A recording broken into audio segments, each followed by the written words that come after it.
J. Hari Om ji.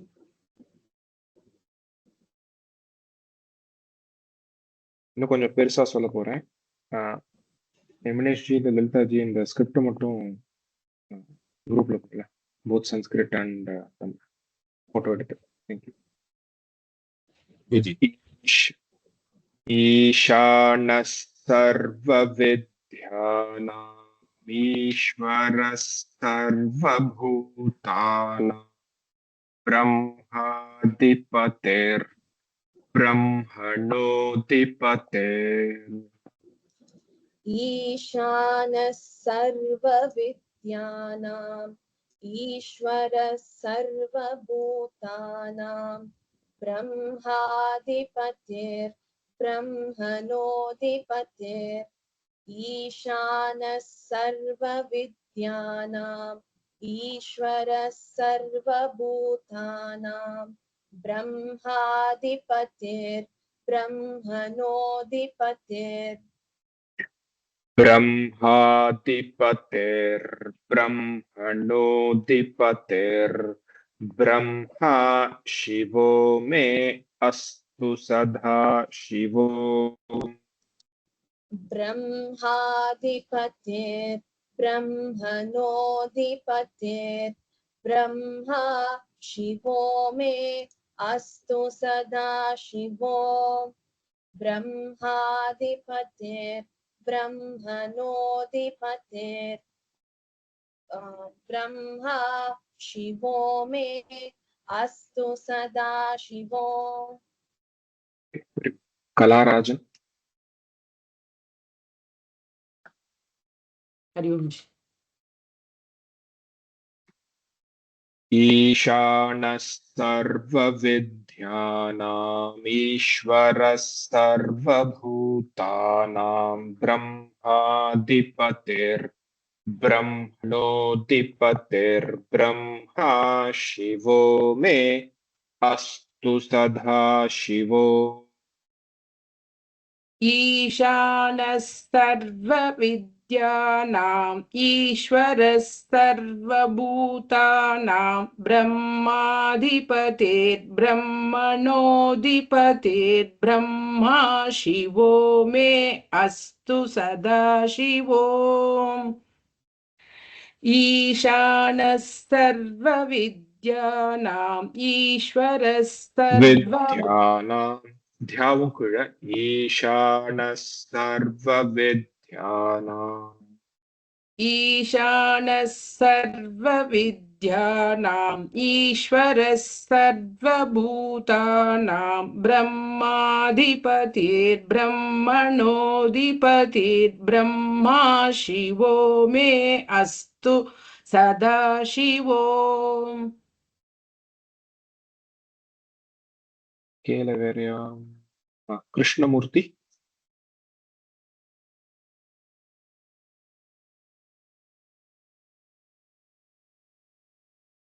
Unmute பண்ணிட்டேன்னா just ஒரு குரல் மட்டும் கொடுங்க.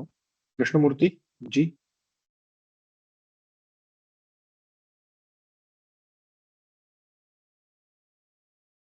இருக்கீங்களா? ஓகே. ஃபுல்லா சொல்ல போறேன். ரிப்பீட் பண்ணுவோம். ஈஷா சர்வவித்யானாம் ஈஸ்வரः சர்வபூதானாம் பிரம்மாதிபதிர் ब्रह्मणोऽधिपतिर् ब्रह्मा शिवो मे अस्तु सदा शिवो ईशानः सर्वविद्यानाम् ईश्वरः सर्वभूतानां ब्रह्माधिपतिः ब्रह्मणोऽधिपतिः ब्रह्मा शिवो मे अस्तु सदा शिवो ईशानः सर्वविद्यानाम् ईश्वरः सर्वभूतानां ब्रह्माधिपतिः ब्रह्मणोऽधिपतिः ब्रह्मा शिवो मे अस्तु सदा शिवो. वेरी गुड. लक्ष्मी रमणन. हरि ओम गुरुजी. சொல்லுங்க பாப்போம். ईशानः सर्वविद्यानाम् ईश्वरः सर्वभूतानामादिपते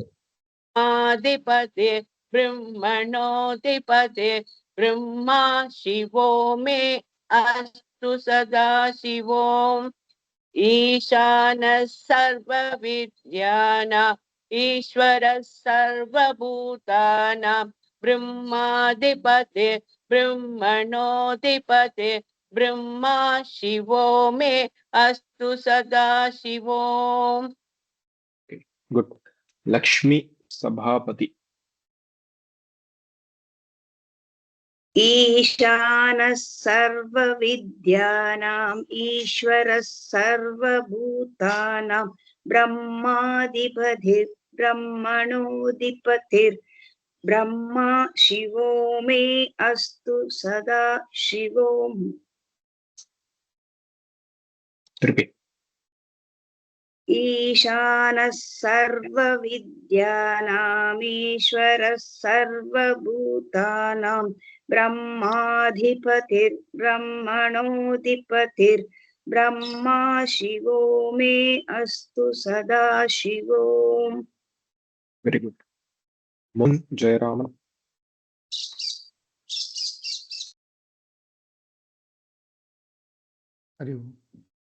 சொல்லுங்க. ईशानः सर्वविद्यानाम् ईश्वरः सर्वभूतानां ब्रह्माधिपतिर्ब्रह्मणोऽधिपतिर्ब्रह्मा शिवो मे अस्तु सदा शिवोम् Repeat. ईशानः सर्वविद्यानाम् ईश्वरः सर्वभूतानां ब्रह्माधिपतिर्ब्रह्मणोऽधिपतिर्ब्रह्मा शिवो मे अस्तु सदा शिवोम् Very good. Meeting guest. Being somebody has logged in. I don't know your name. Meeting guest நால M நால கூப்பிடுறேன்.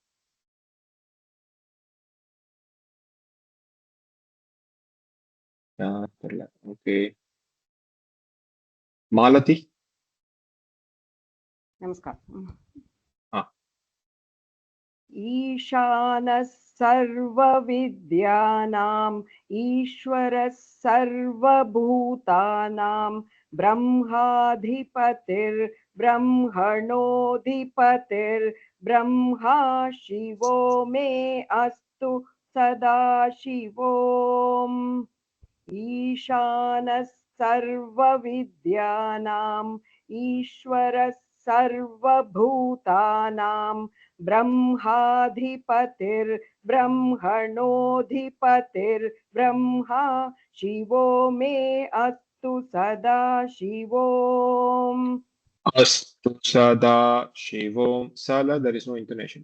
Astu Sada Shivom. अस्तु सदा शिवोम् अस्तु सदा शिवोम् ஒரு general note for everyone. நம்ம சொல்ல சொல்ல சொல்ல சொல்ல என்ன ஆகும்னா we will tend to put a tune for ourselves. Yeah, it will feel very nice to chant. Okay, அதனால ஒரு டியூன் நாமளே by default we'll start putting a tune to the way of chanting. அதனால just be again conscious of it. Tune போடலாம், but ensure intonation doesn't change. Okay, சில இடத்துல சில இடத்துல அப்படியே எலாங்கேட் பண்ணி சொல்லி டக்குன்னு அப்படி கட் பண்ணி அப்படிலாம் நிறைய நானும் சொல்லியிருக்கேன். அதனாலதான் சொல்ல வரேன். I mean, all the instructions or suggestions which I'm giving are purely based on my experience. Okay, அதனால அந்த டியூன் வந்து வேண்டாம், கட் பண்ணிடலாம். Okay, I mean, it's a general note. அப்புறம் நேத்தி somebody had asked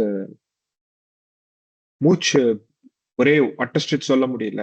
I mean, it's little bit difficult. When you are practicing, you have the liberty to, you know, break it, take a breath and then do it. Try பண்ணுங்க முழுசா சொல்ல முடியறதா அப்படின்னு. முடியல அப்படின்னா you can take a break, not a problem. General ஒரு tips என்னன்னா, whenever there is a lower intonation, சொல்லும் போது அங்கிருந்து லோயர் இன்டர்நேஷன்ல முடிக்கிற மாதிரி இருந்தது அப்படின்னா அந்த இடத்துல you can take a short breath. நீங்க வந்து அப்படிலாம் மூச்சு எடுக்க முடியாது. Can be just a short breath. Okay, for example எல்லாரும் பாருங்க. वामदेवाय नमो ज्येष्ठाय नमः श्रेष्ठाय नमो रुद्राय नमः.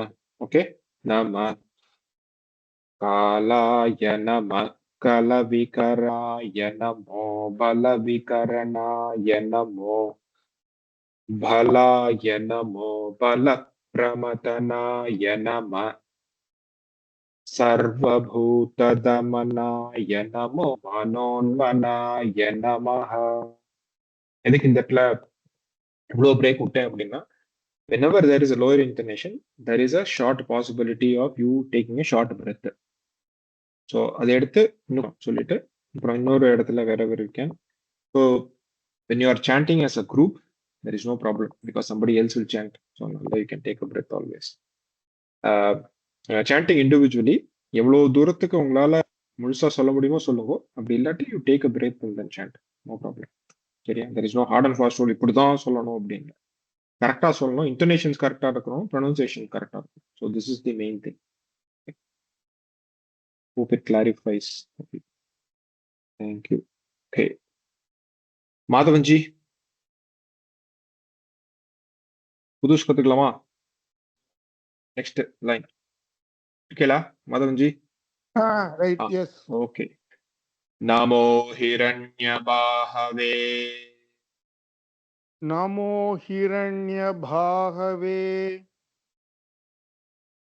நமோ Two times. ஹிரண்யபாஹவே நமோ ஹிரண்யபாஹவே நமோ நமோ ஹிரண்யபாஹவே நமோ பாஹவே இல்ல, ஹிரண்யபா நமோ ஹிரண்யபாஹவே இல்ல, நமோ ஹிரண்யபாஹவே நமோ ஹிரண்யபாஹவே நமோ ஹிரண்யபாஹவே ஹிரண்யவர்ணாய ஹிரண்யவர்ணாய ஹிரண்யவர்ணாய ஹிரண்யரூபாய ஹிரண்யரூபாய ஹிரண்யரூபாய ஹிரண்யபதயே ஹிரண்யபதயே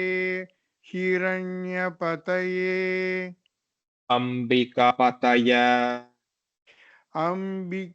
அம்பிகாபதய அம்பிகாபதய உமாபதயே உமாபதயே உமாபதயே பசுபதயே நமோ நமஹ பசுபதயே நமோ நமஹ பசுபதயே நமோ நமஹ நமோ நமஹ நமோ நமஹ நமோ நமஹ. இந்த லைன்ல ஒரு காமன் மிஸ் என்னன்னா, இதை பார்த்தீங்கன்னா நிறைய ய அண்ட் ஏல முடிகிறது.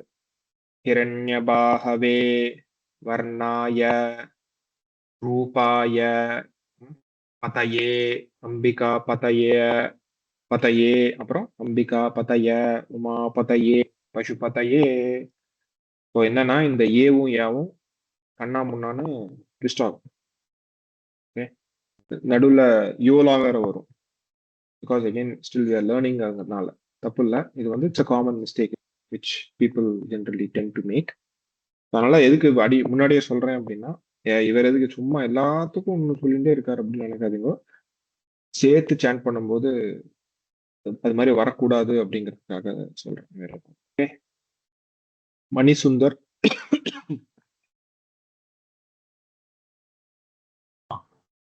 जी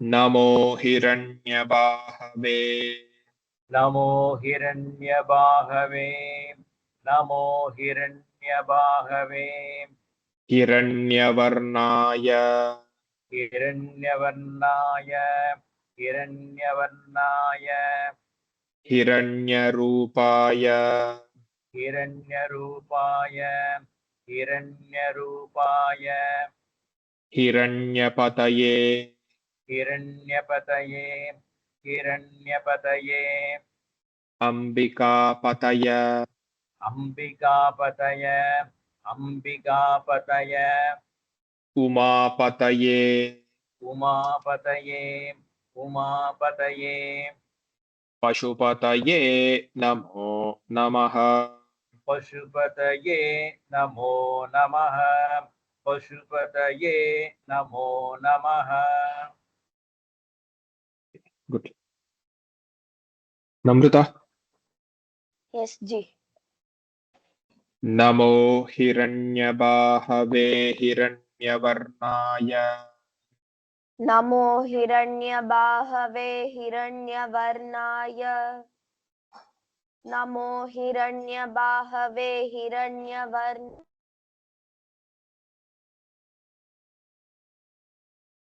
That's it. Mrata? She left. Correction போயிடுச்சுன்னு நினைக்கிறேன்.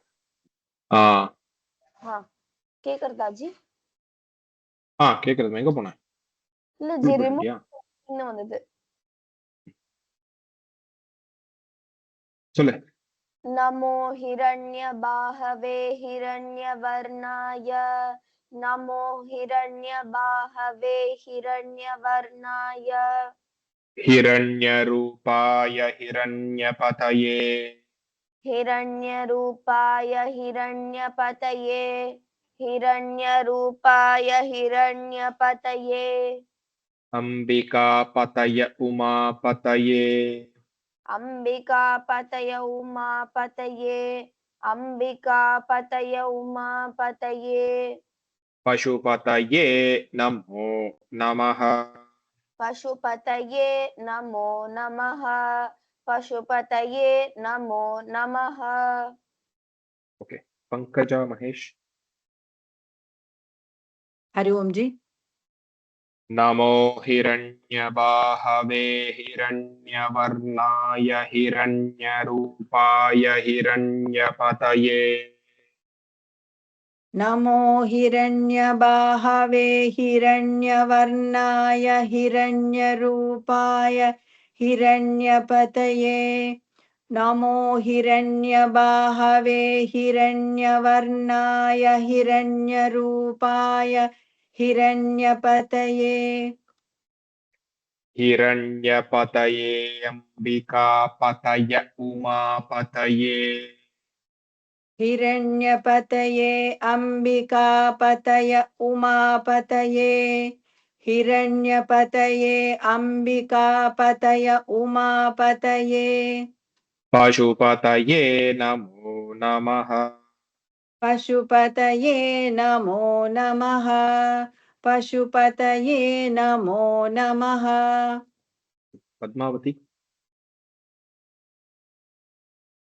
हरि ओम जी नमो हिरण्यबाहवे हिरण्यवर्णाय हिरण्यरूपाय हिरण्यपतये अम्बिकापतय उमापतये पशुपतये नमो नमः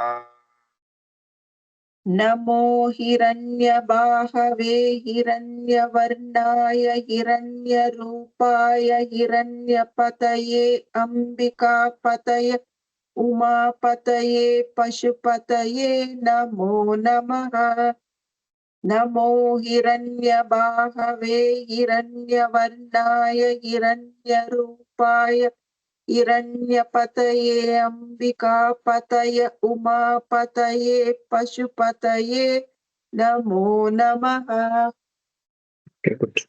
पार्वतीये हरि ओम जी नमो हिरण्यबाहवे हिरण्यवर्णाय हिरण्यरूपाय हिरण्यपतये अंबिकापतये उमापतये पशुपतये नमो नमः नमो पशुपतये पशुपतये नमो नमः नमो हिरण्यबाहवे हिरण्यवर्णाय हिरण्यरूपाय हिरण्यपतये अम्बिकापतय उमापतये पशुपतये नमो नमः Okay. இது வரைக்கும் ஓகேவா? Okay, we'll ask maybe a couple of more to check.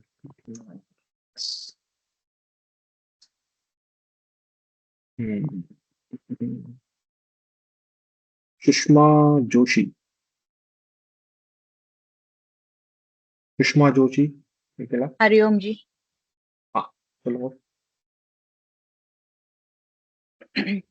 नमो हिरण्यबाहवे हिरण्यवर्णाय हिरण्यरूपाय हिरण्यपतये अम्बिकापतय उमापतये पशुपतये नमो नमः न पशुपतये पतये नमो नमः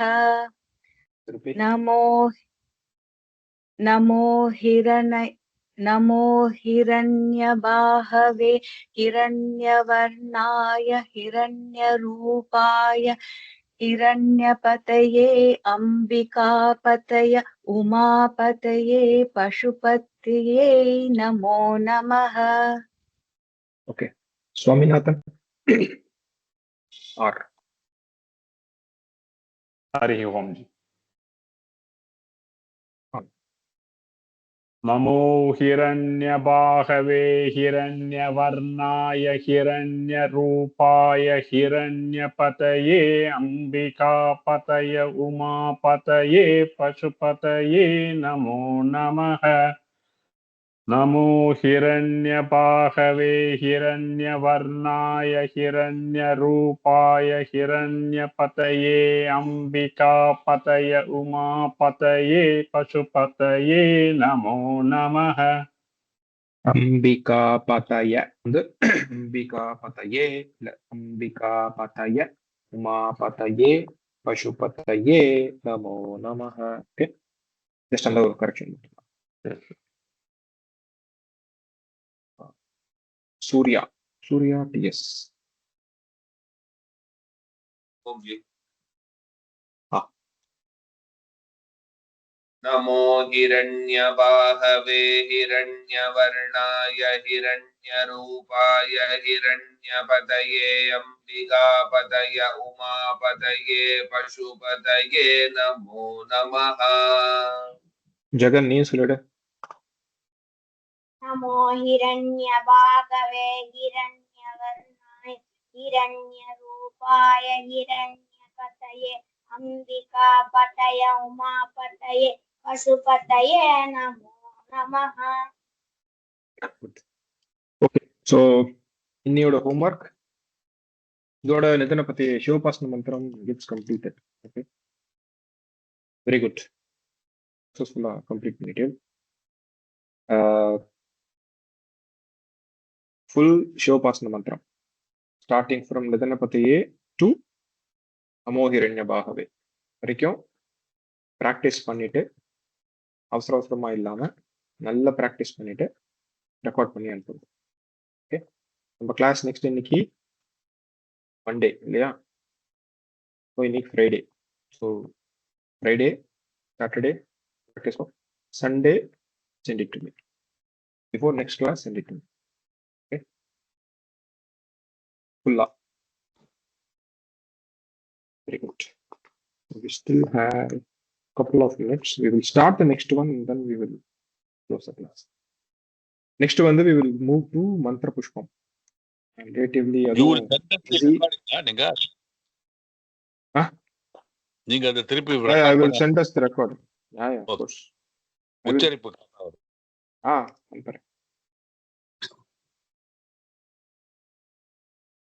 குட். ஸ்ரீவித்யா சங்கர். மந்திர புஷ்பம் ரிலேட்டிவ்லி ஈஸி. நிறைய பேர் கேட்டிருப்பேன். I think so it's a kind of relatively easy மந்திரம். ஏன்னா நிறைய ரிப்பீட் ஆகும். ஸோ அதனால this is also relatively. So first ஒரு 2 அணுவாக்கம் வந்து நம்ம கொஞ்சம் நல்லா ப்ராக்டிஸ் பண்ணிட்டோம்னா the rest everything is easy. Okay, just flow the same way. So let's start with மந்திர புஷ்பம் டுடே. ஓகே, என்ன பண்ண போறோம் இப்போ? மந்திர புஷ்பம் படிப்போம். ஆல்ரெடி கணநாமத்தை படிச்சாச்சு, சிவபாசன மந்திரம் படிச்சாச்சு, மந்திர புஷ்பம் படிக்க போறோம். தென் வி வில் லேர்ன் 2 சூக்தம்ஸ். 2 சூக்தம் கத்துப்போம். அதுக்கப்புறம் we will straight away go to Rudram. Okay, ஏன்னா ஆச்சாரிய சொன்ன ஞாபகம் இருக்கா? குரி 2026 we have a big task at hand, so அதனால Hari Om. we have to be prepared. So அதனால let's get started with Rudram in after finishing 2 suktams. Okay, அது என்ன சூக்தம் அப்படின்னு பார்ப்போம். Depends on how mantra pushpam goes. Yopam pushpam veda योपां पुष्पं वेद योपां पुष्पं वेद. Okay, there are 2 Sri Vidyas. Oh, sorry. Sri Vidya இல்ல நீங்க இருங்க. Sri Vidya Shankarji next நான் உங்களுக்கு சொல்றேன். Okay,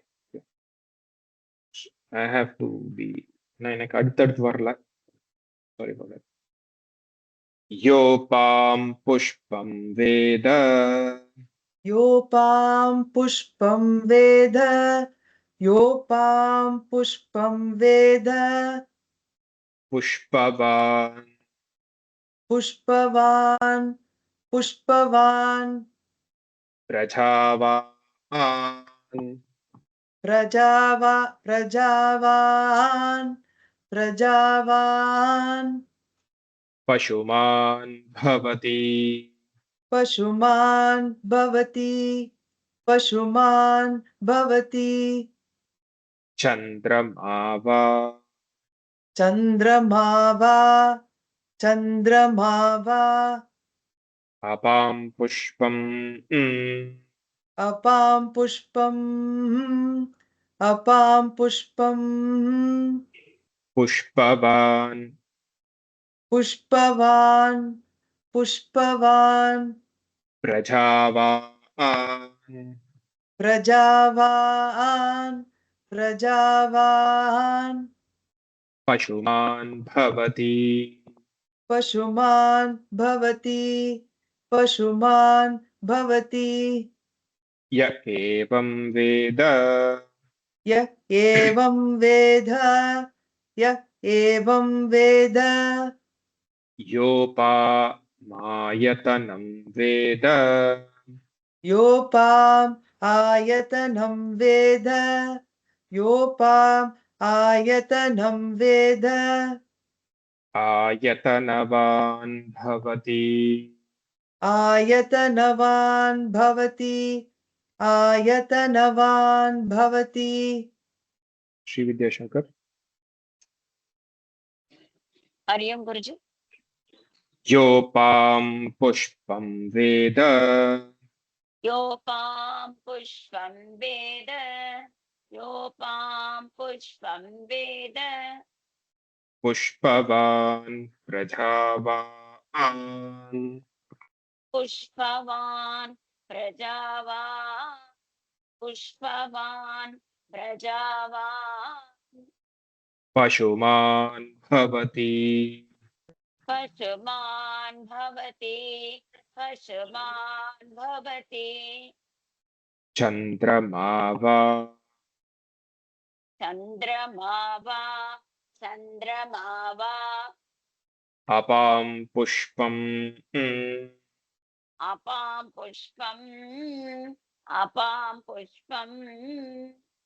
पुष्पवान् प्रजावान् पुष्पवान् प्रजावान् पुष्पवान् प्रजावान्. पशुमान् भवति पशुमान् भवति पशुमान् भवति. य एवं वेद य एवं वेद य एवं वेद. योपामायतं वेद योपामायतनं वेद योपामायतनं वेद. आयतनवान् भवति आयतनवान् भवति आयतनवान् भवति आयतनवान् भवति आयतनवान् भवति இல்ல आयतन ஒரு நிமிஷம் आयतनवान् भवति आयतनवान् भवति நீங்க என்ன சொல்றீங்கன்னா ஆயதனவான் பவதி அப்படி சொல்றீங்க. ஆக்சுவலி வந்து இட்ஸ் ஆயதனவான் பவதி ஸ்ட்ரைட் லைன். ஓகே, உங்க இன்டோனேஷன்ஸ் கிடையாது. आयतनवान् भवति திருப்பி கீழே போறது ஆயதனவான் भवति आयतनवान् भवति திருப்பி கீழே போறது இல்ல, ஒரு நிமிஷம் வெயிட் பண்ணுங்க, நான் சொல்ற மாதிரி சொல்லுங்க. ஆயதனவான் பவதி आयतनवान् भवति आयतनवान् भवति. ஃபர்ஸ்ட் டைம் கரெக்டா சொல்லல, செகண்ட் டைம் தப்பா சொல்றேன். ஆயதனவான் பவதி आयतनवान् भवति आयतनवान् भवति. நீங்க கொஞ்சம் பொறுமையா இருங்கோ, நான் சொல்ற முடிக்கிற வரைக்கும் வெயிட் பண்ணுங்க. ஓகே, நான் எப்படி சொல்றேனோ அதே மாதிரி சொல்லுங்க. ஆயதனவான் பவதி आयतनवान् भवति आयतनवान् भवति. சரி, இது எனக்கு நீங்க ப்ராக்டிஸ் பண்ணி அனுப்பணும். லாஸ்ட் டைமும் இட் வாஸ் வான் கீழே சொன்னேன். ஓகே, நான் உங்களுக்கு தனியா ரெக்கார்டிங் அனுப்புறேன், இதை மட்டும் கேட்டுட்டு நீங்க கரெக்டாக அனுப்பணும். சரியா? ஏன்னா இது வந்து one of the important words, நான் ரிப்பீட் ஆகிற வேர்ட்ஸ் இது, அதனால get it right. Okay, it's 51. We will close it. We'll continue in the next class. Okay. Om Shanti Shanti Shanti. Yadakshara Padabhrashtam. Somebody check.